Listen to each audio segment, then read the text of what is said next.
اعوذ باللہ من الشیطان الرجیم بسم اللہ الرحمن الرحیم رب اشرح لی صدری ویسر لی امری واحلل عقدۃ من لسانی یفقہوا قولی۔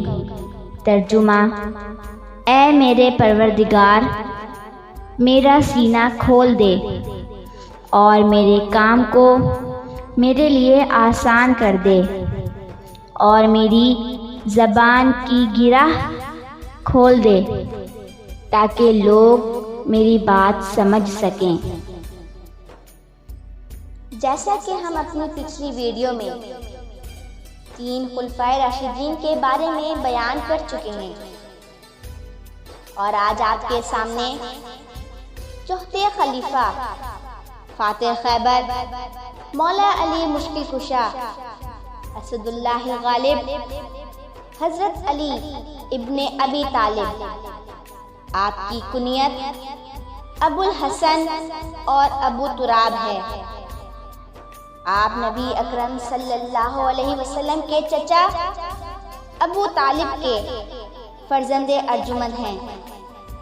آپ کی والدہ کا نام نامی فاطمہ بنت اسد بن ہاشم ہے۔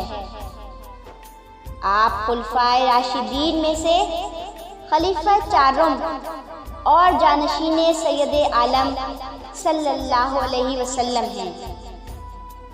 آپ کی ولادت سن 30 عیسوی عام الفیل 13 رجب کو جمعے کے دن آپ کی ولادت باسعادت ہوئی۔ یہ آپ کی ایک بہت ہی عظیم الشان اور مخصوص فضیلت ہے کہ آپ خانہ کعبہ میں پیدا ہوئے، اور آپ کی ولادت کے وقت حضور اکرم صلی اللہ علیہ وسلم کی عمر مبارک 30 سال تھی۔ آپ کی خانہ کعبہ میں ولادت کے متعلق کچھ علماء کرام میں یہ اختلاف ہے کہ آپ کی پیدائش خانہ کعبہ میں نہیں ہوئی۔ کیا صحیح ہے کیا غلط ہے، لیکن خانہ کعبہ میں ولادت کے متعلق مستند کتابوں میں آپ کی ولادت کے متعلق بیان کیا گیا ہے۔ مستند کتابوں میں یہی درج ہے کہ آپ کی خانہ کعبہ میں ولادت ہوئی ہے۔ اختلافی مسائل کا مسئلہ حل کرنا علماء کرام کا ہی کام ہے۔ بچوں میں اسلام لانے والوں میں سب سے پہلا نام حضرت علی رضی اللہ تعالیٰ عنہ کا ہی لیا جاتا ہے۔ جس وقت آپ اسلام لائے اس وقت آپ کی عمر مبارک 10 سال تھی۔ آپ کی خصوصیات میں ایک بڑی خصوصیت یہ ہے کہ آپ رسول اللہ صلی اللہ علیہ وسلم کے چچا زاد بھائی ہونے کے علاوہ عقد مواقات میں بھی آپ کے بھائی ہیں۔ علم، آپ کے علم کے متعلق کیا کہا جا سکتا ہے؟ آپ کے علم کے متعلق نبی اکرم صلی اللہ علیہ وسلم کی ایک بہت ہی مشہور اور مستند حدیث، آپ صلی اللہ علیہ وسلم نے فرمایا، میں علم کا شہر ہوں اور علی اس کا دروازہ ہے۔ یہیں سے آپ کی اس حدیث مبارکہ کے بعد آپ کے علم کے متعلق بات ہی ختم ہو جاتی ہے کہ آپ کا علم کتنا ہے۔ آپ کے علم کی کوئی حد ہی نہیں۔ آپ کے علم کا اندازہ اس بات سے بھی لگایا جا سکتا ہے کہ آپ کے اقوال زری کی تعداد لاکھوں سے بھی زیادہ ہے۔ آپ کے اقوال زری کی ایک کتاب اقوال حضرت علی انسائکلوپیڈیا بازار میں دستیاب ہے، اور اسی کتاب کو پڑھ کر اور متاثر ہو کر میں نے اپنے چینل کا نام بھی SMT انسائکلوپیڈیا رکھا ہے۔ آپ کی شجاعت، غزوات اور جہادوں میں آپ کی شجاعت اور بہادری کے کارنامے بے شمار ہیں، جنگ تبوک کے سوا تمام غزوات میں آپ حاضر رہے اور کفار کے بڑے بڑے بہادروں کو اپنی تلوار سے موت کے گھاٹ اتارا۔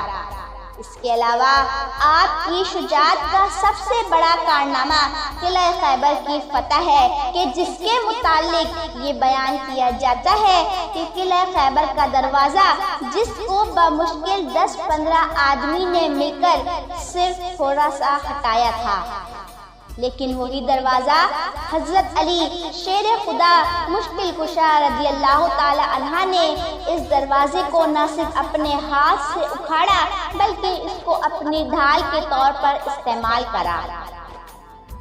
اگر آپ کی شجاعت کے بارے میں بیان کیا جائے اور اگر آپ کی دیگر فضیلت کے بارے میں پورا بیان کیا جائے تو ہماری ویڈیو پہ ویڈیو بنتی رہیں گی اور آپ کی فضیلت اور شجاعت تشنہ لب رہیں گی۔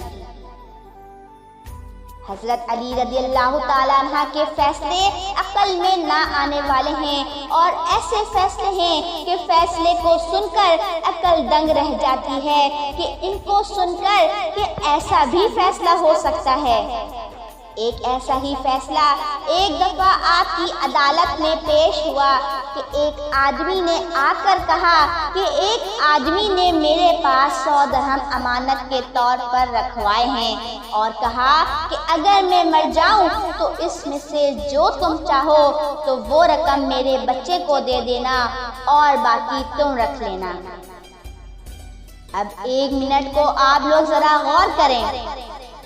حضرت علی رضی اللہ تعالی عنہ نے اس آدمی سے کہا کہ اب تم کیا چاہتے ہو؟ تو اس آدمی نے یہ کہا کہ میں یہ چاہتا ہوں کہ 90 درہم میں رکھوں اور 10 درہم اس کے بچے کو دے دوں۔ تو آپ ذرا غور کریں کہ اس پر حضرت علی رضی اللہ تعالی عنہ نے کیا فیصلہ دیا ہوگا۔ نیچے کمنٹ میں مجھے ضرور بتائیں۔ اسی پر ہم حضرت علی رضی اللہ تعالیٰ عنہ کی فضیلت کے متعلق اپنے حصہ اول کو اختتام کرتے ہیں۔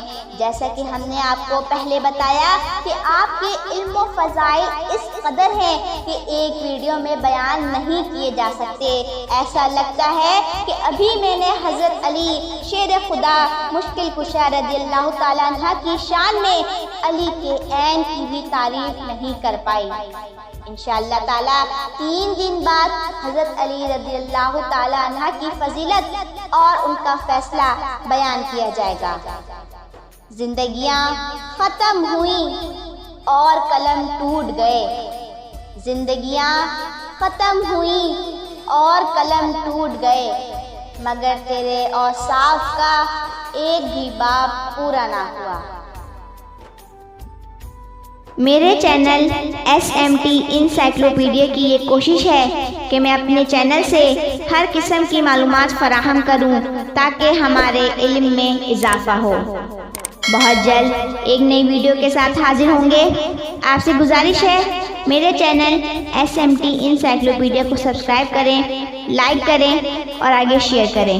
نیچے دیے گئے کمنٹ سیکشن میں اپنی رائے کا اظہار ضرور دیں تاکہ میری حوصلہ افزائی ہو۔ اللہ حافظ وآخر دعوانا ان الحمدللہ رب العالمین۔ دو جہاں میں تھا ہی کیا تیرے سوا، دو جہاں میں تھا ہی کیا تیرے سوا، کیا خدا دیتا مجھے تیرے سوا۔ ہاں مجھے کچھ بھی نظر آتا نہیں، ہاں مجھے کچھ بھی نظر آتا نہیں، اے جمال مصطفیٰ تیرے سوا۔